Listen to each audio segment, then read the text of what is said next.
Τι. Τι. Δεν είπα τίποτα. Νόμιζα ότι μίλησες.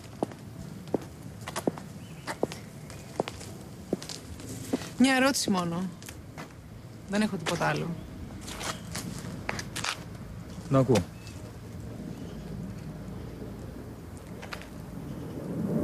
Όλο αυτό το διάστημα κοιμώσουν και με την Ντέζη.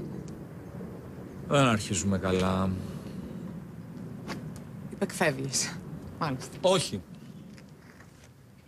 Από την πρώτη στιγμή που κοιμήθηκα μαζί σου, άλλαξε όλος μου ο κόσμος.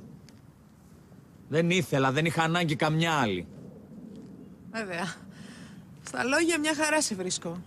Αλλά μην ξεχνάς ότι και εγώ δικηγόρος είμαι. Κορίτσι μου, από την ώρα που αποφάσισα να σου αποκαλύψω τον ερωτά μου, μοναδικός μου στόχος, μοναδικός μου σκοπός είναι να βρίσκομαι δίπλα σου. Προσπαθούσα να βρω μια ευκαιρία να στα πω. Όσα σου είπα τα εννοούσα. Δεν μιλούσαμε, Νόρα μου, δεν μιλούσαμε. Είμαστε ερωτευμένοι από παιδιά και δεν μιλούσαμε. Όχι. Εγώ ήμουν. Εσύ ήσουν και παραμένεις ηλίθιος. Στο έδειχνα με 1000 τρόπους, αλλά εσύ τίποτα. Εσύ κοιτούσες τα άστρα. Και ονειρευόμουν εσένα. Ναι. Ναι. Και άμα θες να ξέρεις, εγώ έκανα διπλή ευχή εκείνο το βράδυ. Ευχήθηκα να γίνω σπουδαίος δικηγόρος και να περάσω όλη μου τη ζωή δίπλα σου.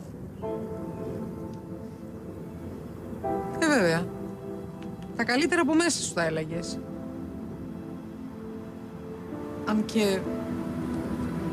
Αν και, τι. Σαν δικηγόρος, σκατάς είσαι. Και το δεύτερο, αν θέλω, το πιστεύω. Γιατί ρε Νόρα, αφού μ' αγαπάς. Όχι. Πεθαίνω για σένα. Δηλαδή με συγχώρεσαι. Να σου πω, όχι. Μην τα συγχαίουμε.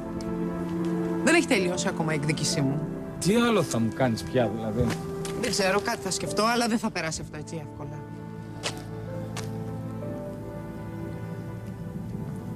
Τι να μ' αγκαλιάσεις.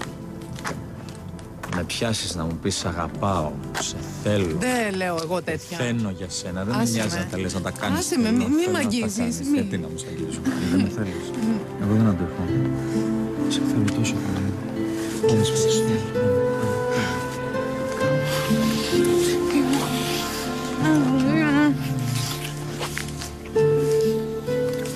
Γιατί τα κάνεις αυτά, γιατί?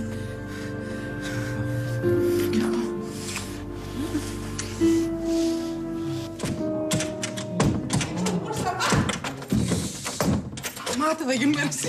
Σταμάτα, βρε Λουκά. Δεν μπορώ. Εμένα να δεις. Να μπούμε μέσα τώρα. Είμαστε όλοι πολύ κατά. Λουκά. Φάκελος. Χαίστηκα, σε θέλω. Ναι, Λουκά, αλλά ξέρεις τι παθαίνω εγώ με τους φάκελους. Έλα μωρό μου, είναι ο άντρας του σπιτιού τώρα. Να τα ανοίξουμε, Λουκά. Μπορεί να είναι κάτι περίεργο. Άστο, τον ανοίγουμε μετά τον κολοφάκελο του κερατό. Ναι, αλλά... Τώρα σε θέλω. Λουκά!